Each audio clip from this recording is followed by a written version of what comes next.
এটা ব্যাখ্যা করতাম না এখন, ডাউনলোডে ব্যাখ্যা করবো আরো পরে। এই শব্দটা বের করছি আমি, কথা কোন ঠিক কিনা?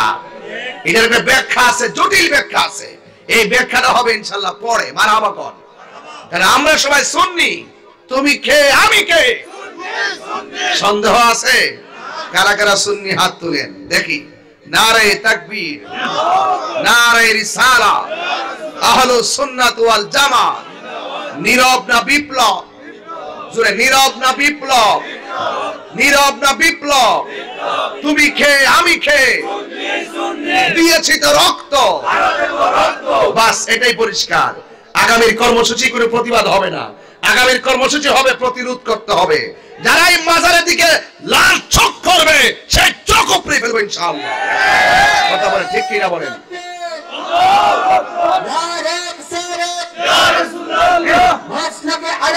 জিন্দাবাদ, মারহাবা গণ। আর আল্লাহু আকবার বলেন। গভীর মনোযোগ। আমরা এখানে যারা আছি সবাই যদি এই পুরসাই কবরস্থানে যাই, সবাই যদি কবরস্থানে হাঁটি, আপনারা বলেন তো ভিতরে মানুষটা কি কাঁদতেছে না হাসতেছে? আমরা কি শোনার ক্ষমতা আছে? আরো যদি শোনার ক্ষমতা আছে, কিন্তু আমার নবীর ক্ষমতা আছে না নাই? আরো বড় করে নবীর ক্ষমতা আছে না নাই? নবীর ওই ক্ষমতা দিছে কে? আরো যদি দিছে কে? আল্লাহ যদি নবীর ক্ষমতা দিয়া থাকে, এতে আমাদের অসুবিধা আছে? তো তোমার জ্বলে কেন? তোমার জ্বলে এই জন্য তুমি নজদি ট্যাবলেট খাইছো, কথা কোন ঠিক কিনা? এই যে আলা হযরত যদি এই উপমহাদেশে না আসতো, তাইলে আমরা আকীদা বুঝতামই না ঠিক মতো। এই আলা হযরত আজিমুল বরকত, ইমামুল মুসলিমিন, হুজ্জাতুল্লাহি ফিল আরদিন, তিনি যদি না আসতেন উপমহাদেশে, আমরা সুন্নিয়ত বুঝতাম না। এই কোরআন শরীফ পড়তাম, হাদিস পড়তাম।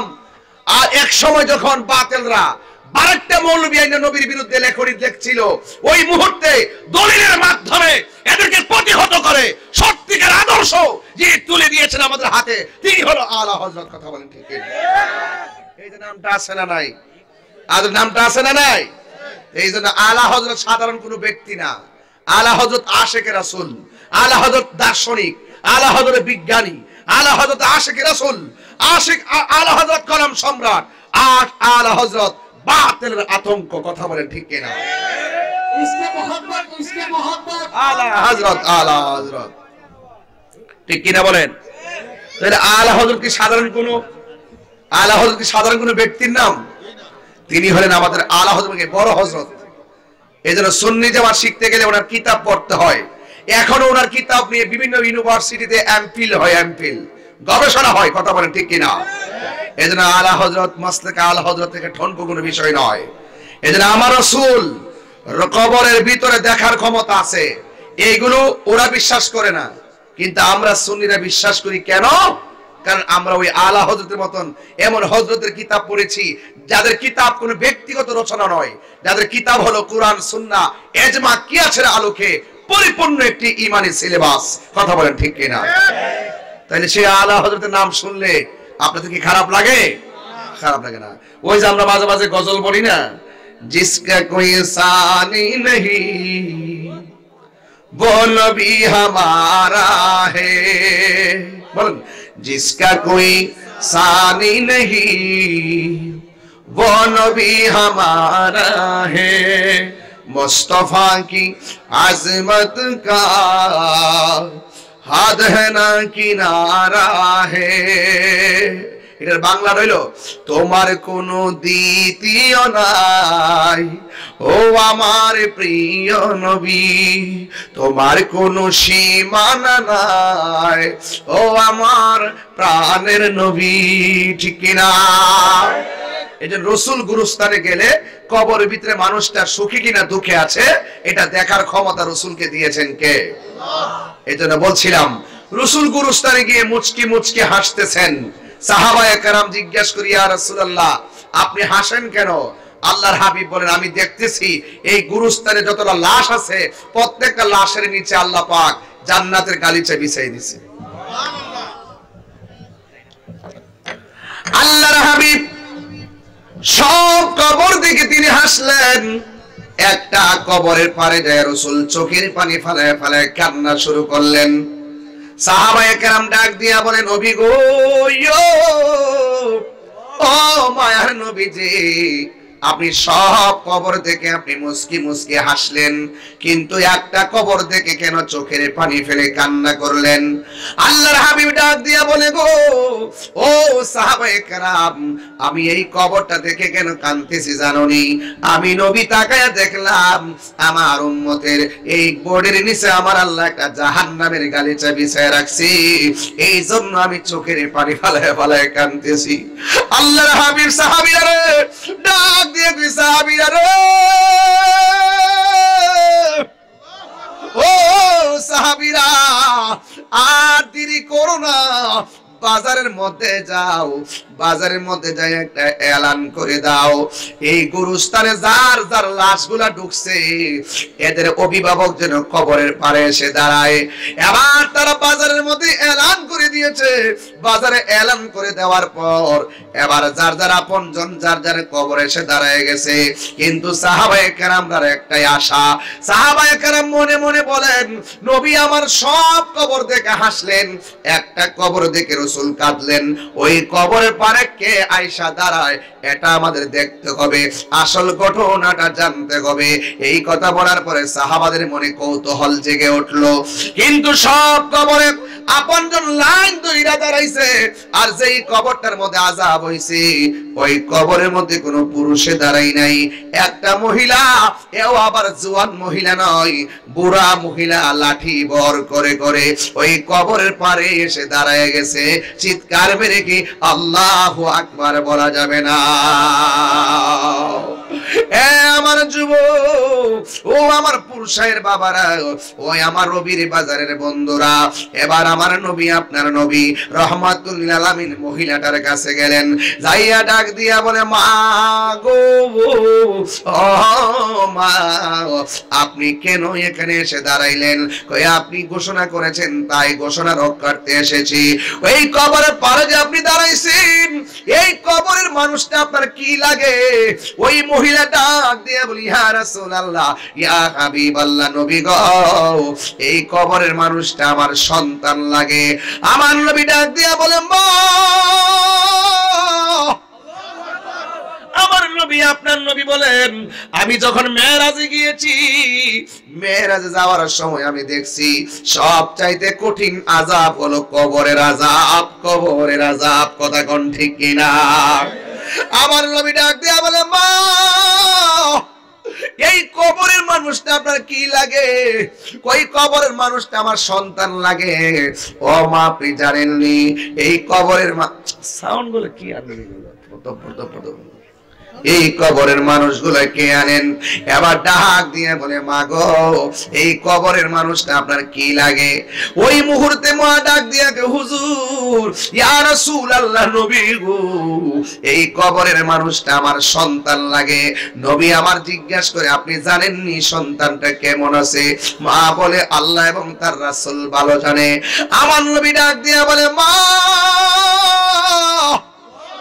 ও মা, আমি নবী তাকায়া দেখতেছি এই সন্তানের কবরের ভিতর নিচে, এই বডির নিচে আমার আল্লাহ জাহান্নামের গালিচা লাগায় রাখছি।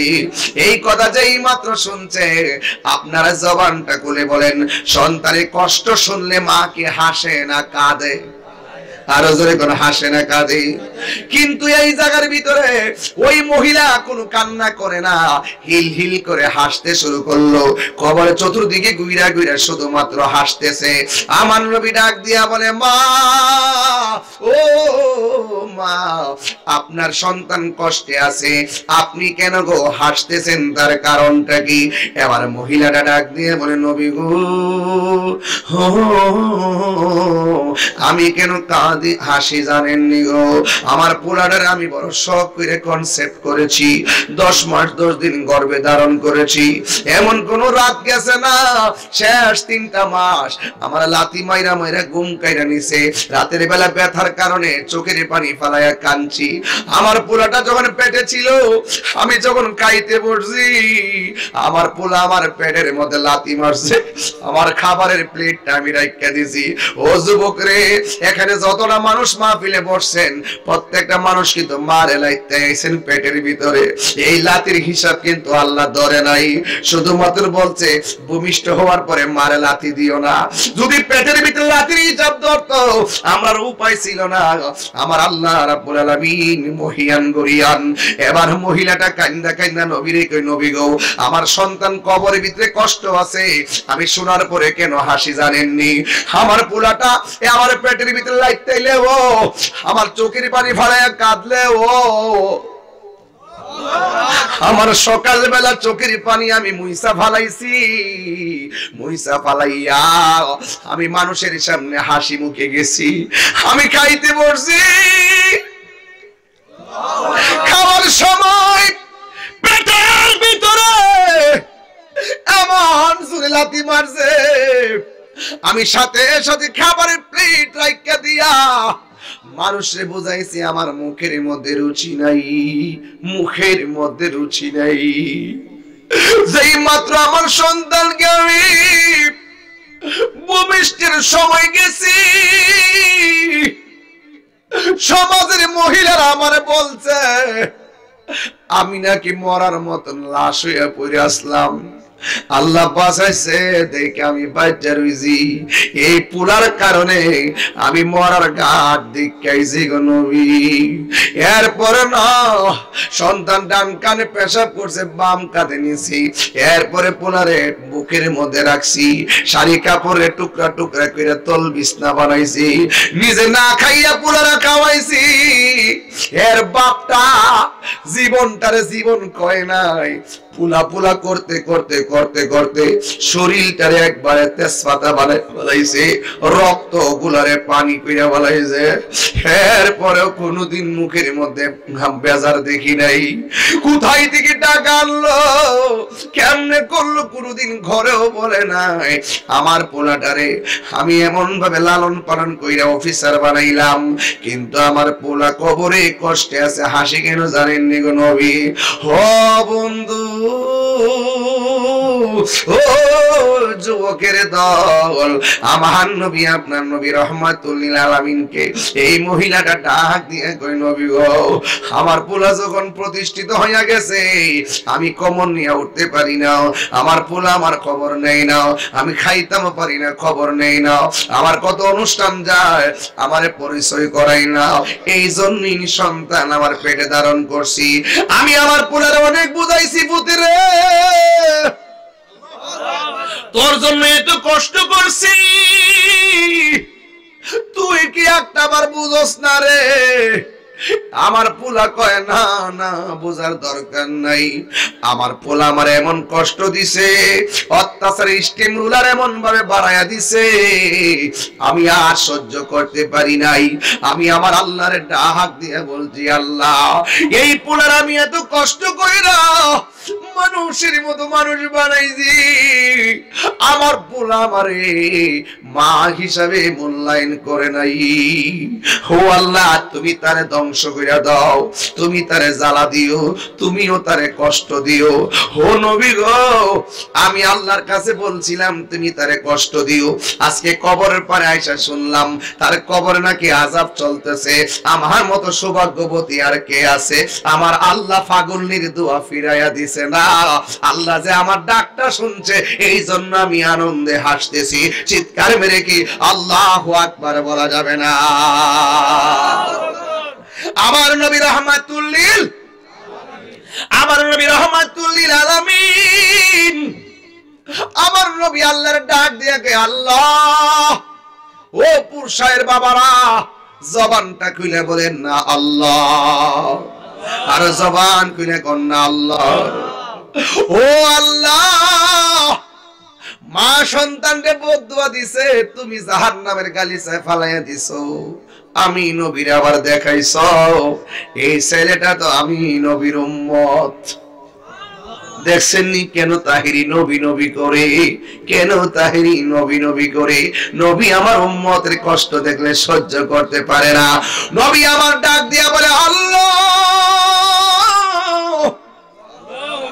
একটা বার ফরিয়াদ করি, মহিলা বদদুয়া দিছে, তুমি কবুল কইরা কবরের মধ্যে জ্বালাইতেছো, কিন্তু আমার বদদুয়াটা তুমি আল্লাহ বদদুয়া দেওয়ার কারণে কবরে জ্বালাইতেছো, কিন্তু আমি কবরে আযাব দেখতেছি। কিন্তু মহিলাটা তো আযাব দেখে না, মহিলাটা তো কানে মাত্র শুনছে। একটা বার কবরের উপরে দাজ্জালিটা উড়াইয়া দাও। উপরে যে সামিয়ানাটা আছে এটা কি কর, উপরে যে পাটি আছে, মাটি আছে, বাঁশ আছে, সবগুলা আলোক কইরা দাও, ফাঁক কইরা দাও, যেন মা সন্তানটার কষ্ট নিজের চোখে দেখতে পারে। মা তুমি আমার আগে যেও না গো মরে, কন্যা মা তুমি আমার আগে যেও না গো মরে। আরে মারে কষ্ট দিলে মা যদি মইরা যায় আগে ক্ষমা চাওয়ার সুযোগ পাইতে না। আর সন্তান যদি মারে কষ্ট দিয়ে মারাও যায়, মা এমন আছে আল্লাহর কাছে বলে আল্লাহ আমার বলে যাই করছে তুই মাফ করে দাও। মা প্রার্থনা করেন আল্লাহ তাআলা কবুল করে। মা তুমি আমার আগে যেও না গো মরে, আমি কেমন করে দেব মাটি,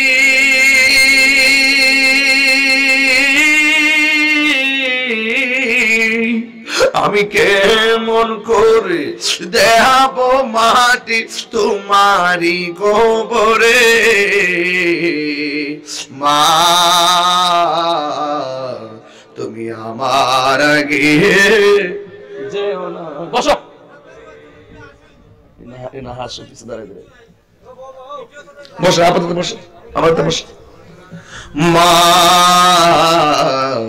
তুমি আমার আগে যেও না গো মরে, আমি কেমন করে দেব মাটি,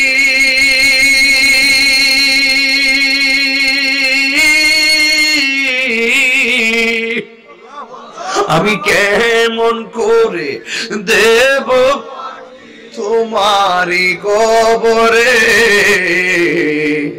মা তুমি যেও না গো মরে, সবাই মা তুমি আমার আগে যেও না গো মরে। আল্লাহু আকবার।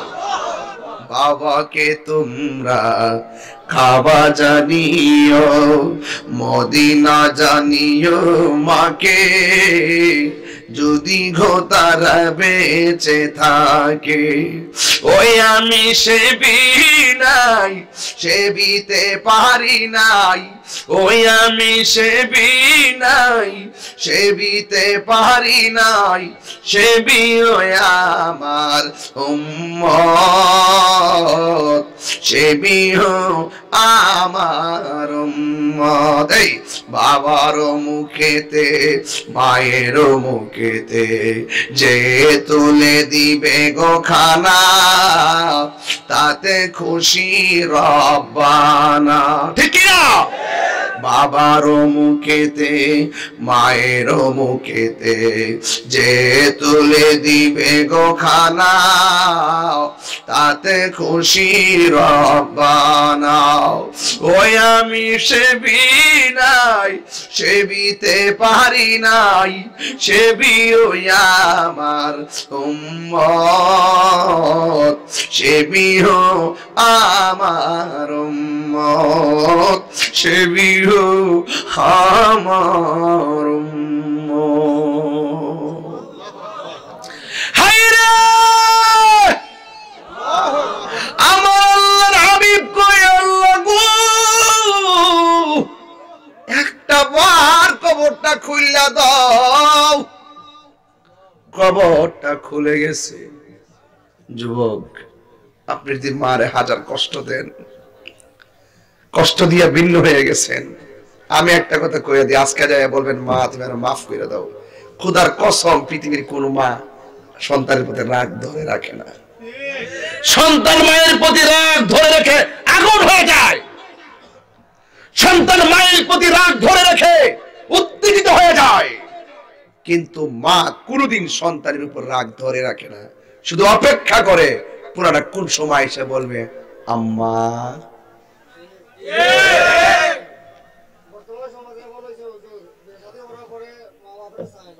সত্য তো, সত্য, তুমি যা বলছো 100% সত্য।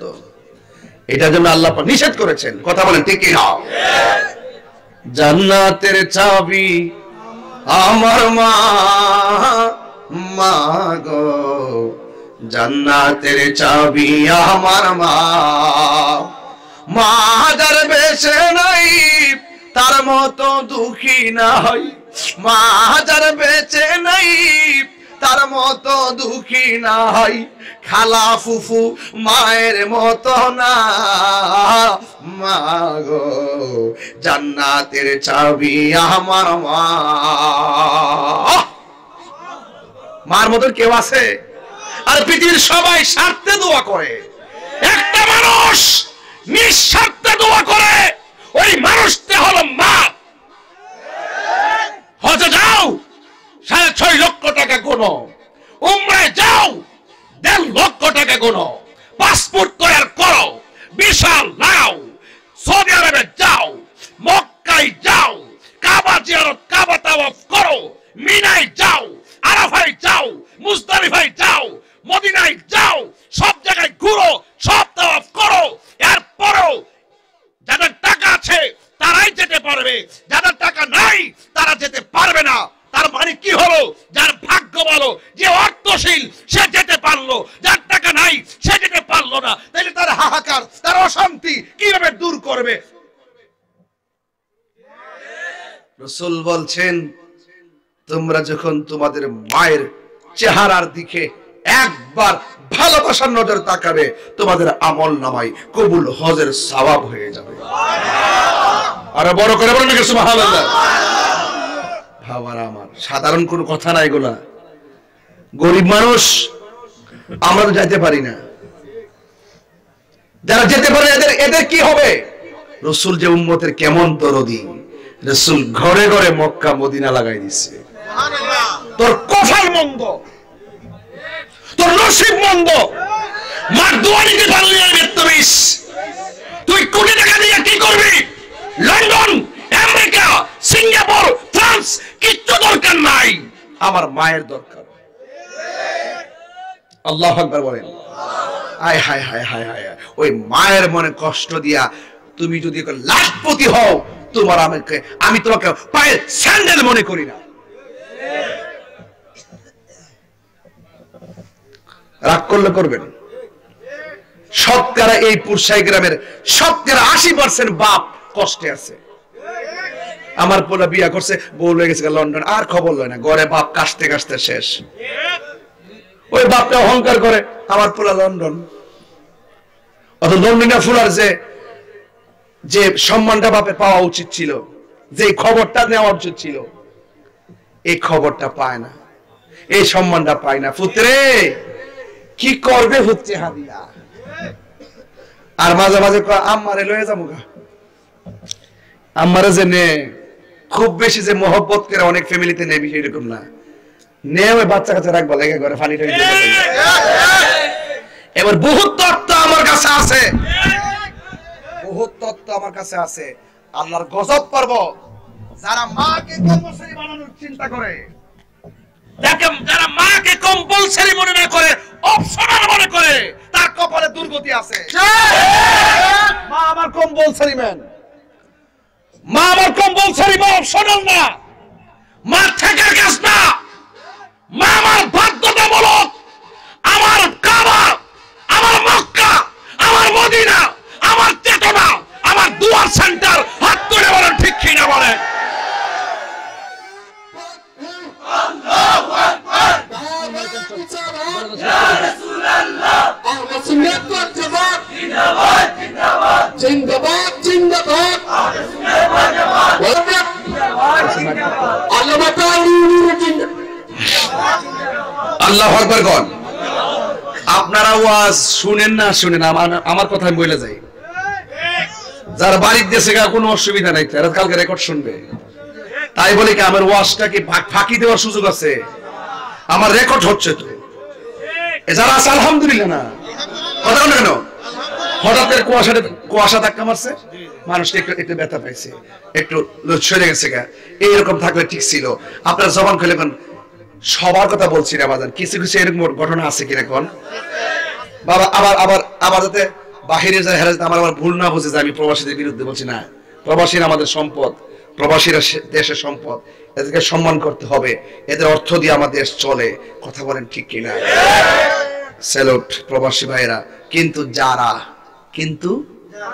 যারা মানুষের মধ্যে কিছু আছে, তারা সবাই না, তারা এইরকম যদি কেউ মনে করে আমার মাটা আমার অপশনাল, অতিরিক্ত, মা কখনো অতিরিক্ত হয় না, মা আমার বাধ্যতামূলক।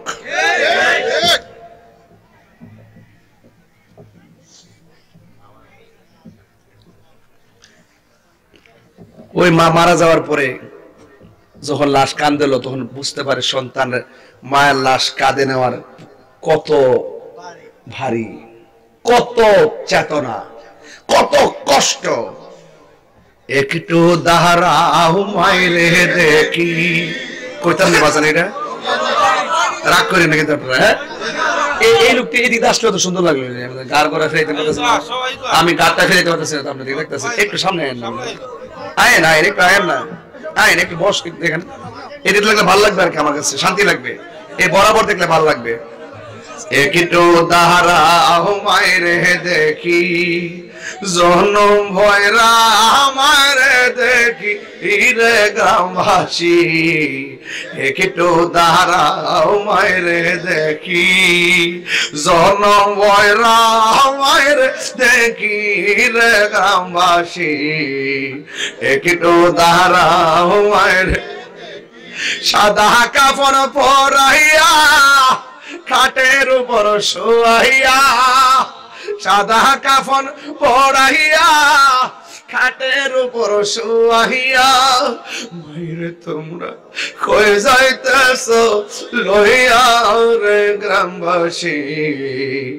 একটু দাঁড়াও মায়ের দেখি, জনম ভৈরা মায়ের দেখি রে গ্রামবাসী। একটু দাঁড়াও মায়ের দেখি। আল্লাহু আকবার। আল্লাহর হাবিব বলেন, আল্লাহ, মনে আছে না ঘটনাটা? কবরটারে খুলে দাও। কবরের দাঁতটা খুলে গেছে, মা তাকায়া দেখতেছেন সন্তানটা জাহান্নামের গালিচার মধ্যে এমন ভাবে চিল্লাইতেছে, বাঁচাও বাঁচাও বাঁচাও। হ্যাঁ বন্ধুরে, যেই মাত্র সন্তানটার কান্না শুনলেন, মা তখন একদম পানির মতন, মোমের মতন গলে গেছে। সতইলে তো মা আল্লাহরে ডাক দিয়ে কই, আল্লাহ, আমি আমার পোলারে বদদুয়া দিছি, পোলারে এমন ভাবে কবরে জ্বালাইবা, আগে যদি জানতাম আমার পোলাটার জন্য এমন ভাবে এমন বদদুয়া দিতাম না গো। ও আমার আল্লাহ, তোমার বন্ধু নবীর উসিলা দিয়া তোমার কাছে ফরিয়াদ করি, আমার পোলারে তুমি মাফ কইরা দাও। কথাটা বলতে দেরি রে বাবা, জান্নাতের গালিচা হইতে দেরি হয় না। আল্লাহু আকবার। কেন মায়ের কান্দন যাবত জীবন, 2-4 মাস বোনের কান্দন রে, ওরে ঘরের পরিবারের কান্দন কয়েকদিন পর থাকে না। দুঃখের দরদি আমার জনম দুঃখী মা। এই যুবকরা, গর্ভধারিণী মা, জনম দুঃখিনী মা, দুঃখের দরদি আমার জনম দুঃখী। কথন আমার রাত পোহালো, বিজলো গুয়ে মুতে, আমার শুকনায় রাখিয়া মাইতাকে বিজাতে, ও সুখ হলে দেখি চয়া।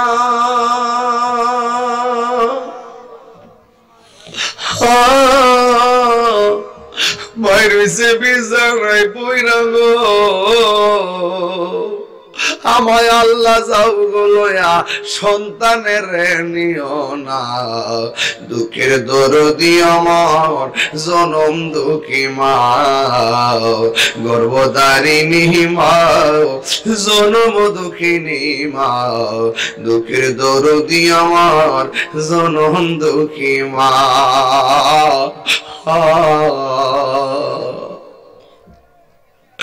দশমাস 10 দিন মায়ে গর্ভে দিল ঠাই, রক্ত মাংস খাইয়া যেন এলাম দুনিয়াই, ভূমিষ্ঠ হইয়া আমি উঠিলাম কান্দিয়া, শান্ত করিল মায়ের বুকে দুগ্ধ দিয়া, এ তাহিরি ডাইকা বলে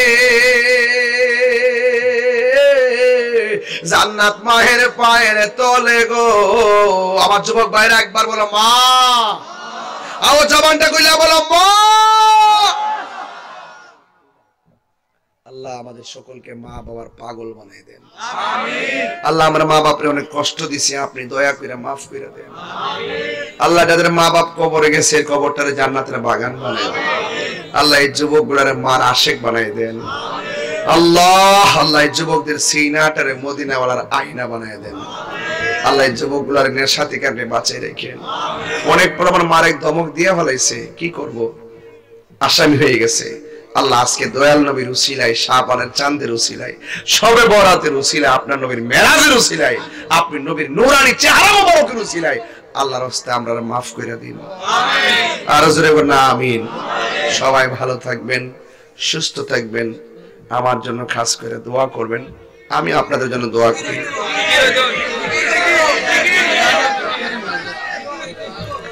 আসেন দাঁড়িয়ে নবীর